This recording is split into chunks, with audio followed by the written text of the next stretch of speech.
Beh, in questa conferenza stampa degli ippodromi è stato citato il nome dell'onorevole Luca Zaia, che è il presidente ora del appunto Regione Veneta, e noi abbiamo l'onore e il piacere di averlo in collegamento telefonico di nuovo con la nostra trasmissione, l'avevamo avuto da ministro anche. Onorevole, grazie di essere con noi, buonasera e benvenuto. Buonasera, buonasera, grazie a voi. È Solo un'emozione? una Prego. sola precisazione, non sono onorevole perché non sono mai stato parlamentare. Presidente, allora, Presidente, Bene, grazie. Presidente, è un piacere, qui c'è Salvatore Mattì con tutto lo studio, Riccardo Un saluto a Menichetti, tutti. Ignazio Scardina, i nostri due giornalisti Gabriele Candi e Luigi Migliaccio. Lei è sempre stato vicino al nostro mondo, io innanzitutto le faccio i complimenti per la fantastica cavalla allevata appunto da lei, Padania Z, che è arrivata terza in un gruppo 1 nel 27° Palio dei Comuni. So che lei l'ha seguito tutto in diretta da casa. Sì, l'ho seguito in diretta, devo congratularmi con Ale Gocciadoro per il magnifico lavoro che ha fatto di preparazione di Padania Z e per la corsa che ha fatto un terzo posto meritatissimo. Chi ha visto la corsa ha visto chiaramente che Padania Z ha cercato in tutte le maniere di trovare un buco per infilarsi e correre per la vittoria, però giustamente è rimasta chiusa nelle ultime fasi della corsa, per cui il terzo posto super meritato.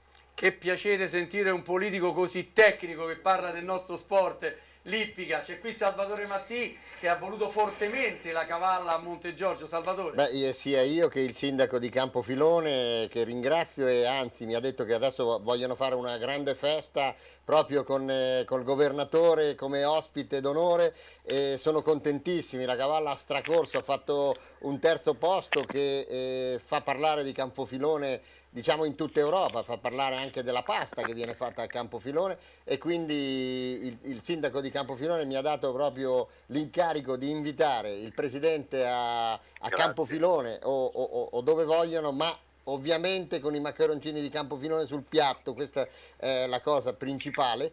E ringraziano tantissimo Luca Zaia per la presenza di Padania. Per noi è stato veramente un onore ed è stato un'emozione, veramente. E soprattutto voglio dire una cosa.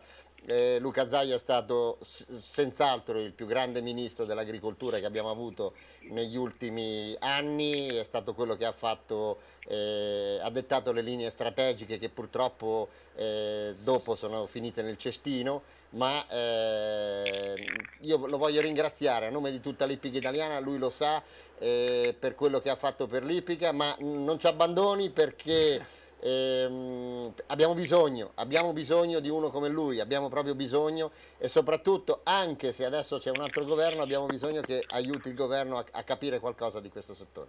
Presidente, nel mentre stiamo vedendo proprio le immagini della finale del Palio dei Comuni, che lei logicamente non vede, quindi però ha visto da casa, ha provato dell'emozione a un certo punto quando Padania Z poteva anche vincere.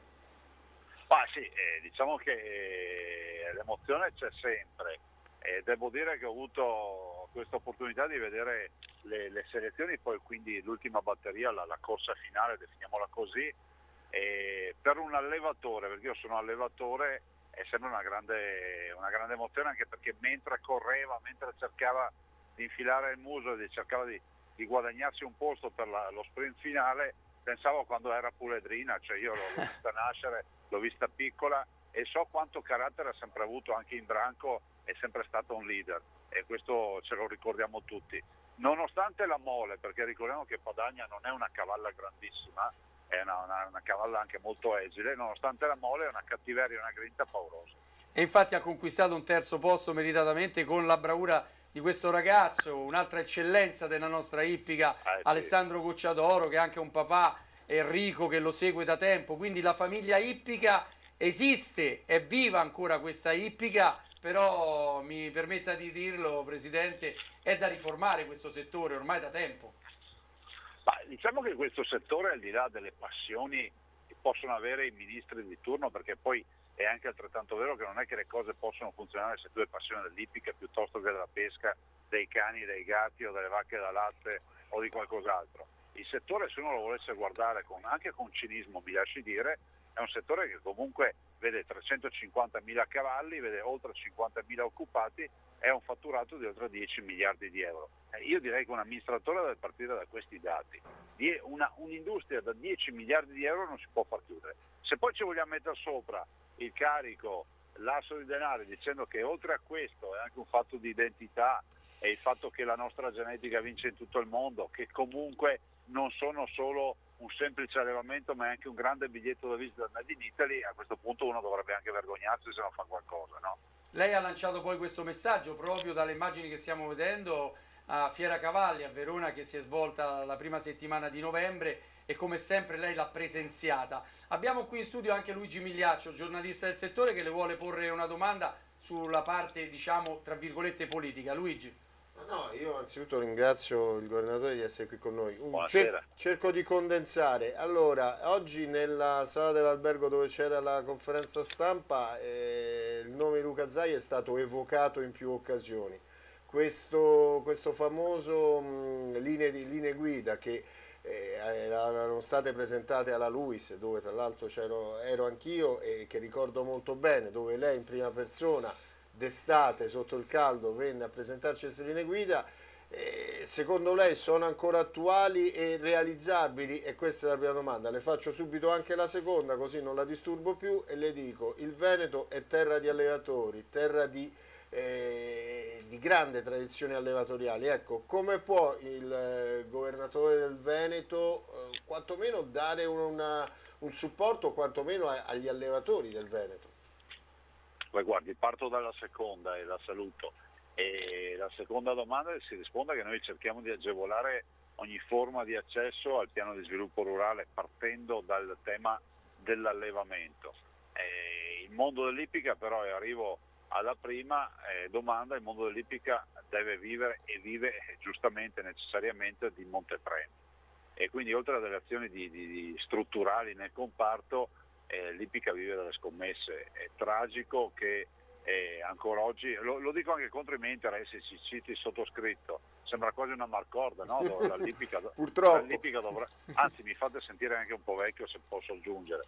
Io non ho fatto nulla di eccezionale, ho fatto il mio dovere, che era quello di cercare di amministrare un settore che, ricordo, non viveva in buone acque, perché poi si sta presto a dire ma erano altri anni, però ricordo che gli ippici occuparono il ministero per una settimana, dormirono lì, e ricordo che gli ippici protestarono in tutta Italia, ricordo che comunque gli ippici presentarono anche con forza le loro istanze. E ancora attuare quel piano? Io penso proprio di sì, cioè non è cambiato il mondo, e penso che il fatto negativo, lo vedo nel mio Veneto, ma immagino sia così a livello nazionale, gli allevatori, quelli più solidi, e quindi non quelli che magari lo fanno da diporto, che comunque a volte hanno anche dei grandi prodotti. Un esempio è Padagna Z, che è di un allevatore che aveva una cavalla che si chiama ancora viva Izaz.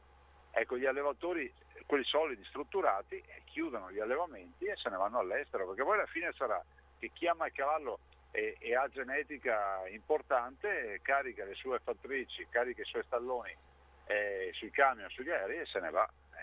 Questo è triste, no? E trasformiamo tutti questi allevamenti in nuove strutture da riqualificare, quando potremo avere una grande genetica e un grande allevamento. Presidente, concludo dicendo che lei intervenì alla nostra trasmissione da ministro dicendo che erano finiti i tempi delle vacche grasse, che bisognava rimboccarsi le maniche, anche tutto il settore se le rimboccate, e lei... Certo. Esatto, me lo ricordo benissimo, e lei disse che tutti insieme potevamo riuscire a uscire fuori da questo tunnel di crisi che c'era nell'ippica. E ci siamo riusciti perché ancora siamo in piedi, diciamo, per quella legge che lei è riuscito a confezionare quando era ministro. E ora il futuro quale sarà? Ci sarà qualche attenzione da parte del governo? Un ministro che purtroppo, bisogna segnalarlo, con l'ippica non ha avuto mai nessun contatto. Sì, come le ripeto, avere contatti o non averli con un settore, direi che non è una situazione che può essere giustificata, perché uno quando fa il ministro fai l'amministratore delegato di un comparto, ti piaccia o non ti piaccia anche qualche aspetto di questo comparto che magari ti è meno vicino, anche sentimentalmente, se vogliamo, o come passione. Io penso che l'ippica abbia bisogno assolutamente di un intervento da parte del governo. Guardi, non glielo dico perché faccio parte di quelli che stanno dall'altra parte della barricata, ma non capisco per quale motivo ci si occupi spesso di altre partite non ci si renda conto che comunque 50.000 occupati e 10 miliardi di fatturato non si possono trascurare così. Allora se io dicevo sono finiti i tempi delle vacche grasse, voglio anche ricordare che l'Ipica ha solo uno strumento in questo momento: essere unita. Esatto. Essere unita, perché comunque se l'Ipica è unita riesce a portare a casa qualcosa. L'Ipica deve farsi sentire, non è un'incitazione a far casino, ma è un'incitazione a tornare a fare quell'azione di lobby che io ricordo sapevo fare bene. C'è una legge di stabilità, quanti gruppi parlamentari sono stati incontrati fino ad ora? A me non risulta che sia stata fatta una grossa azione di lobby rispetto a questa legge di stabilità. È vero, il mondo è cambiato, ci sono anche altre priorità, ma l'Ipica risolve i suoi problemi con uno stanziamento che va di 180-200 milioni di euro, può assolutamente riprendere quota. Cioè non stiamo parlando di cifre assurde rispetto a un bilancio da 800 miliardi di euro. E poi con la riforma delle scommesse, come ha detto lei, si può anche ripartire e portare delle risorse nuove nel settore. Presidente, io la ringrazio di cuore. Grazie con la a voi. frase che l'Ippica deve essere unita, quella che noi ribadiamo dalla nostra trasmissione, ma quantomeno dai nostri microfoni da sempre. Io le faccio un grosso in bocca al lupo per il suo lavoro e anche per stare vicino all'Ippica, così è veramente un onore. Grazie Presidente. Grazie a voi, buona serata a tutti.